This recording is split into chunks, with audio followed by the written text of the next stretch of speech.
எங்களூரின் காவலரே, புனிதரம் பதுவை அந்தோணியாரே, வல்லமை மிகுந்த வழிகாட்டியே, வழி தொடர்வோம் நாங்களுமே.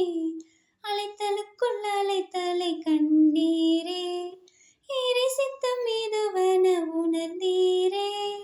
ஆயனின் பாதையில் யாம் நடக்க கைவிடாமல் வழி நடத்தினீரே, கைவிடாமல் வழி நடத்தினீரே.